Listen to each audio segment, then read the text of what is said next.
This is Dubai, crown jewel of the Arab world and one of the most visited cities on the entire globe. And they got there by one simple idea: do whatever has been done before, but bigger. A model that has worked impressively well, so much so that it has sparked copycats all around the Middle East, except for the UAE's next door neighbor, Oman. You see, in a world of Burj Khalifas and palm-shaped islands, Oman is using its oil money in a completely different path, one that might just outlast that of Dubai.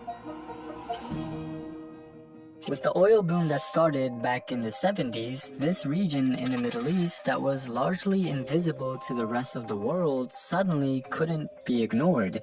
At the forefront was a small city in the Arab-Persian Gulf that was previously just a hub for pearl divers, Dubai. Now, with black gold oozing out of the ground, the UAE had access to basically unlimited funds. And it showed. Infrastructure projects of gigantic scale were carried out on essentially a blank canvas. Leaders of the UAE now had resources and space, as well as complete control to build cities from scratch and make them however they wanted. So they did, and they went big. Everything from the world's tallest tower to man-made islands and everything in between. The success of Dubai was not ignored. Neighbors like Abu Dhabi, Qatar, and now Saudi Arabia are following suit, with even more crazy plans at even higher price tags. Saudi Arabia announced a $1 trillion linear city. Qatar announced a $22 billion investment plan for their own futuristic city. Jeddah announced a skyscraper promising to dethrone the record of the Burj Khalifa. Everyone is vying to be the next commercial miracle like Dubai. And at the tip of the peninsula is the quiet neighbor next door that seemingly everyone glosses over, Oman.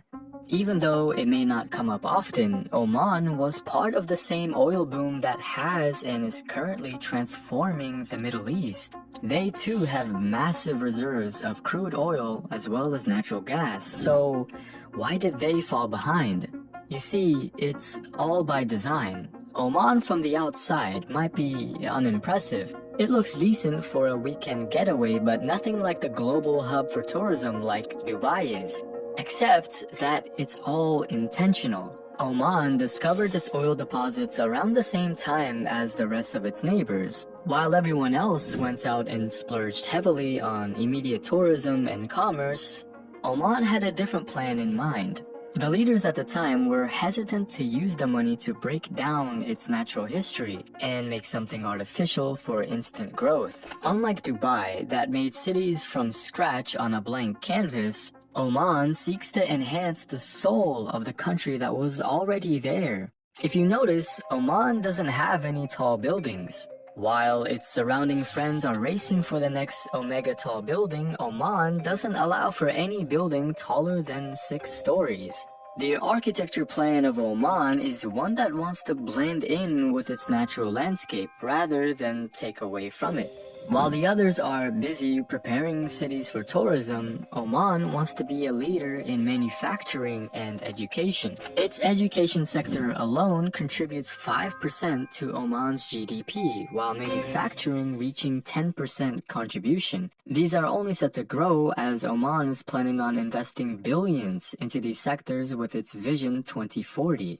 However, unlike the built-from-scratch cities, Oman isn't trying to bite off more than it can chew. You see, the method of the other countries mentioned is one that works backwards. Basically, invest as much as you can in giant mega projects and then worry about long-term sustainability later. This is why, although Dubai is world famous, with more world records than you can count on 2 hands, the city itself is extremely poorly designed. There is possibly no other city in the world that is so heavily reliant on cars with such a low necessity for them. Its massive interchanges and highways on every corner make it impossible to get anywhere without a car. The city has exploded in growth, and yet it feels unfocused in city planning. Everything about it feels sudden and artificial. Yes, Dubai is an economic miracle that is impressive on its own right. However, the signs of its poor planning can't be ignored. The same pattern is emerging in the other built-from-scratch cities as well. Over in Jeddah Economic City, the same method was carried out. Build the grand eye-catcher first, in this case the Jeddah Tower, the rival to the Burj Khalifa, and then worry about the actual community and living experience later. Fast forward to today, the land still sits empty, half started over a decade later. The saying is that Rome wasn't built in a day, meaning it takes time and iterations to make a truly impressive city, one that lasts. The only reason cities like New York, London, or Tokyo are as big and culturally important as they are is because of the many years of investment in its foundations that eventually led to the finer details. Oman is the anti-Dubai because it sees it exactly that way. Oman knows that it can spend billions on infrastructure projects to quickly grab people's attention, but instead, they're playing the long game. By focusing on steady improvement, focusing on education, its citizens, and creating a strong and skilled workforce, it knows that it can have a much more steady and improving economy for decades and maybe even centuries to come.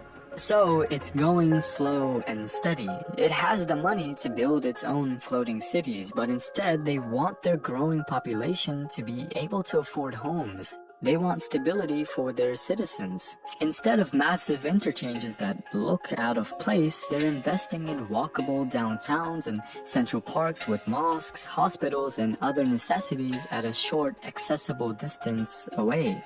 It also wants to connect its major cities with quick and cheap public transport. Oman is also unique in its heavy shift into sustainability. As part of its Vision 2040, it has set some ambitious goals for the future of the country, including having net zero emissions by 2050. They also want renewable energy such as solar to provide at least 40% of the energy demands of the country by 2040 and 100% by 2050. Another bold move they're aiming for is a circular economy that takes the country's waste and transforms it into usable energy.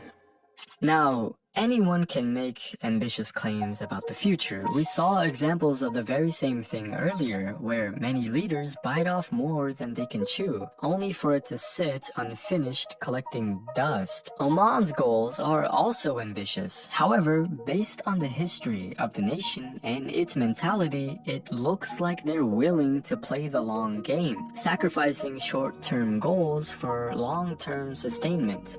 A statement that can encapsulate it best is that while the UAE and Saudi Arabia want to be the next New York or London, Oman wants to be the Switzerland or Monaco of the Middle East. Not too flashy, but to become wealthy in